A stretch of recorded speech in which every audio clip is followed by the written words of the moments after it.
Dalam Bapa dan Putra dan Roh Kudus. Amin. Allah Bapa di surga, puji syukur kami aturkan kepadamu, bahwa kami selalu Kau ajak untuk menjadi murni, menjadi kudus, menjadi suci, menjadi baik dalam mengikuti Engkau. Bantu kami ya Bapa dengan Roh Kudus-Mu, supaya hati kami menjadi seperti hati Putra-Mu Yesus dan Bunda Maria. Terpujilah nama-Mu kini dan sepanjang segala masa. Amin. Para saudara, hari-hari ini bacaan bercerita tentang misteri kerajaan Allah seperti seumpama orang menabur benih. Sekali lagi, benih itu bisa jatuh di tanah berbatu, tanah semak, tanah berduri, atau tanah subur. Tergantung hati kita masing-masing. Dan hati kita itu kita tahu ada sadar dan bawah sadar. Ya. Yang sadar mungkin kita bisa kontrol, mungkin. Meskipun tidak selalu bisa. Tapi yang di bawah sadar ini yang seringkali tidak bisa kita kontrol.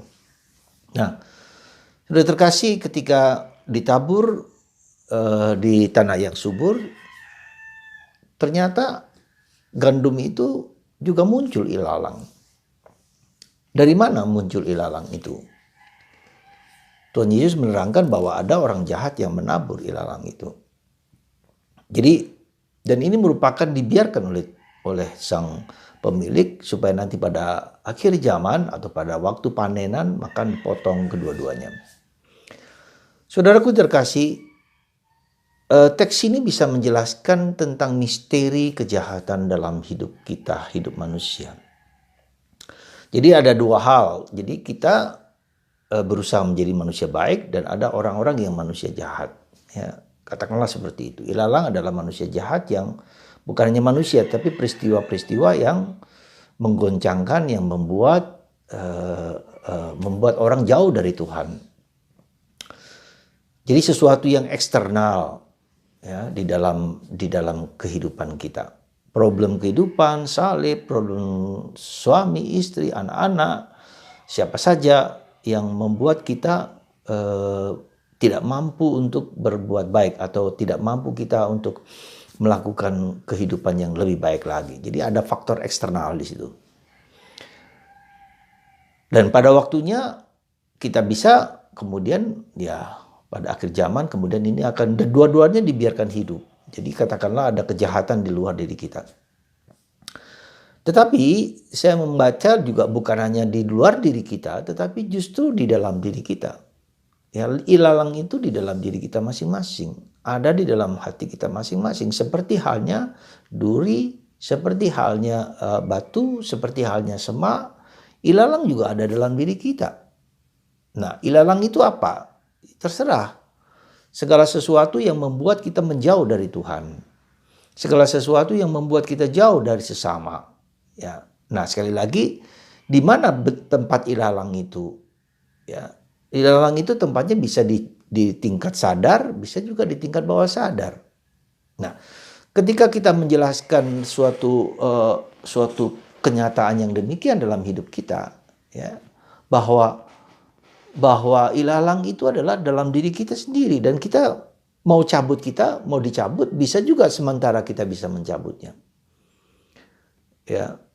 Tetapi tidak selalu bisa. Nah, ilalang ini seringkali dibiarkan dalam hidup kita. Dalam bahasa Paulus, duri-duri yang ada dalam dirinya itu tidak akan diambil oleh Tuhan. Karena Tuhan telah memberikan kepada kita, kepada Paulus, rahmat kasih-Nya yang jauh lebih besar daripada duri-duri itu, daripada ilalang itu. Ya, jadi gandum itu jauh lebih besar daripada ilalang. Ilalang mungkin kecil di berbagai macam tempat, tapi gandum menghasilkan banyak.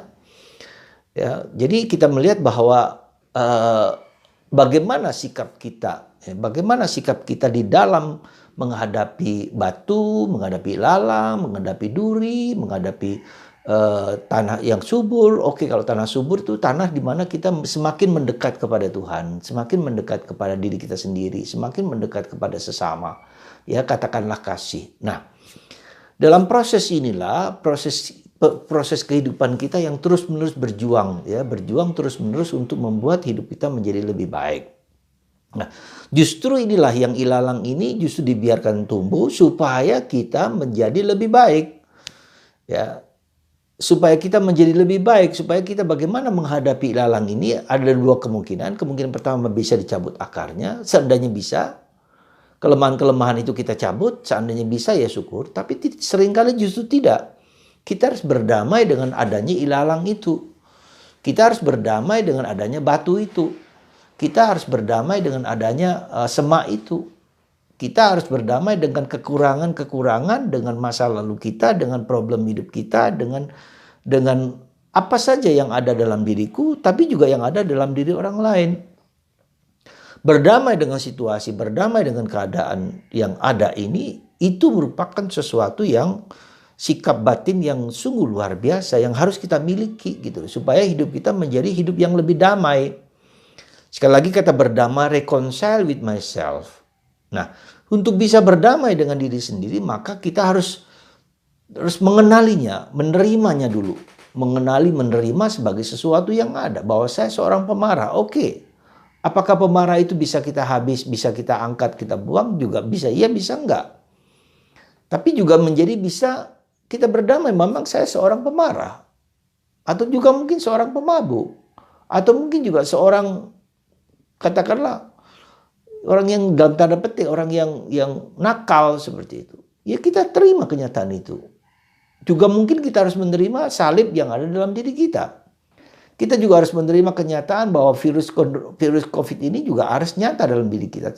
Sesuatu yang nyata dalam diri kita, yang tidak kita hadapi dengan penuh sikap yang dewasa. Ya. Nah, inilah saya kira yang harus justru dengan adanya katakanlah tanda petik yang negatif, yang jahat, itu justru mendewasakan kita. Lebih dewasa dalam hidup ini. Ya. Lebih rendah hati bahwa kita tidak bisa mengagungkan kehebatanku sendiri. Ya, dengan segala bakat-bakatku, dengan segala kekayaanku, dengan segala kelimpahan yang kuberikan, kita tidak bisa bersandar kepada itu. Gitu loh. Ada bagian dalam diri kita yang tidak mampu dan tidak dapat kita atasi. Ya.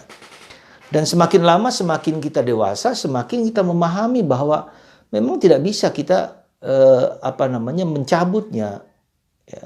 Tapi juga menerimanya, mengakuinya, sekali lagi menerima, mengakui, dan kemudian ketika itu muncul kita persembahkan kepada Tuhan. Nah, kelemahan-kelemahan itu bisa saja saya mudah tersinggung, saya mudah marah, saya mudah pikiran kita menjadi sering kacau. Kita mudah curiga pada orang lain, kita mudah menghakimi orang lain. Itu semua adalah bagian dari proses pengolahan. Pengolahan menerima, ya. Kita acceptance, ya. Aware, kita sadar dulu. Kita sadar dengan segala macam itu, kita sadari, ya, awareness. Kita accept, kita menerimanya. Dan kalau kita bisa kita change, kita change. Kalau nggak bisa diubah, ya sudah, kita terima bagian dari kita. Lalu kita persembahkan kepada Tuhan selalu dalam perjuangan itu, bahwa kasih Tuhan jauh lebih besar daripada segala macam ilalang itu, segala macam duri itu, ya. Justru dengan kemudian kita menerima, kita mengakui, kita sadar itu, dia tidak lagi meminta atau menuntut kita, ya, menuntut kita untuk kita menjadi marah. Kita nggak perlu marah, bahwa kita punya kelemahan, is okay, ya. Nah, saudaraku yang terkasih, sikap seperti itulah yang saya kira yang perlu kita miliki dalam situasi pandemi sekarang ini. Berdamai dengan diriku sendiri, berdamai dengan masa laluku, berdamai dengan situasi apapun dalam hidupku. Kemudian dengan begitu kita bisa mempersembahkan kepada Tuhan terus-menerus. Inilah Tuhan, ya, luka-lukaku, masa laluku kupersembahkan kepadamu. Bila engkau berkenan mengubahnya, mengambilnya, silakan engkau yang mengambil. Nah, disitulah prosesnya berat sekali gitu loh. Kita prosesnya berat sekali karena memasuki yang bawah sadar kita yang luka. Ada luka yang bawah sadar kita yang tidak mudah kita dengan sendirinya mengatasinya. Disitulah kita lihat. Supaya Yesus yang bangkit itu kita ajak untuk memasuki batin kita yang dalam. Maka kenapa Yesus menderita? Kenapa Yesus mengalami penderitaan yang begitu mengerikan? Bahkan dia mengalami semua yang kita alami dengan begitu mengerikan, disalib, bahkan dikubur, Ya, di kata kubur ini juga berarti mengizinkan Yesus masuk ke dalam lubuk hati kita yang terdalam. Ya, nah maka disitulah kita lihat dikatakan bahwa Roh Kudus akan dicurahkan ke dalam hati kita. Biarkanlah kita mengizinkan dalam situasi seperti itu, kita mengizinkan Roh Kudus untuk memasuki, untuk membongkar, ya, bawah sadar kita itu menunjukkan terang itu seperti bukan lilin ini, nyala api ini, terang itu semakin besar. Kemudian semakin menerangi dan menunjukkan kepada kita banyak kelemahan-kelemahan kita, banyak luka batin kita, banyak kesulitan-kesulitan kita. Kita suka berbohong, kita suka mengadili orang lain, menghakimi orang lain, whatever, ya. Dan itu ternyata demikian gitu loh. Nah, akhirnya biarkan kita tahu, biarkan Allah sendiri yang bekerja menghapus segala dosa kita dan membuat kita semakin sadar, dan kita menyerahkan kepadanya supaya Dia bila berkenan mengambilnya, bila tidak ya kita bersama-sama dengan ilalang itu hidup untuk demi kebaikan yang tanah yang subur ini.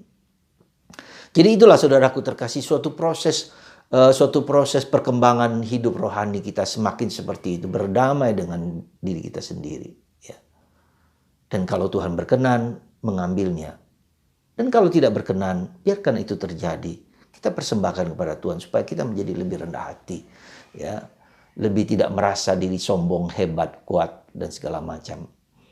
Dan kita menjadi mengerti orang lain juga demikian. Maka kita terus-menerus membutuhkan rahmat Tuhan, kasih Tuhan. Ya, biarkanlah Tuhan yang mengerjakannya, melakukannya bagi kita semua. Semoga saudaraku terkasih, benih tentang penabur ini dengan ilalang, dengan batu, dengan duri, dengan semak, dan juga tanah subur di dalam hati kita, membawa kita mencintai, katakanlah mencintai yang positif, tapi juga mencintai yang negatif. Di dalam proses itulah kita tumbuh dalam kasih, ya.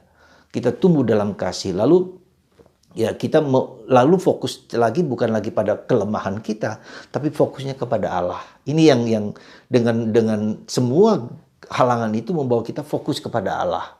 Ini yang harus kita pegang. Jadi jangan fokus kepada duri, seperti kata Paulus, kasihku sudah cukup untukmu, kata Yesus kepada Paulus. Jadi fokus kita kepada Yesus, dan Yesus bagaimana mengubah kita atau membentuk kita, dan kita menjadi hidup dalam kasih kepada siapapun juga, ya. Dan semoga kasih Kristus melimpah, membuka mata kita untuk mendengarkan Tuhan lebih daripada yang kita harapkan. Tuhan memberkati Anda, semoga kita mencintai kelemahan keterbatasan kita dan mempersembahkan selalu kepada Tuhan. Tuhan memberkati Anda dan menyembuhkan Anda dari segala penyakit dan kelemahan dan dosa. Dalam nama Bapa dan Putra dan Roh Kudus. Amin.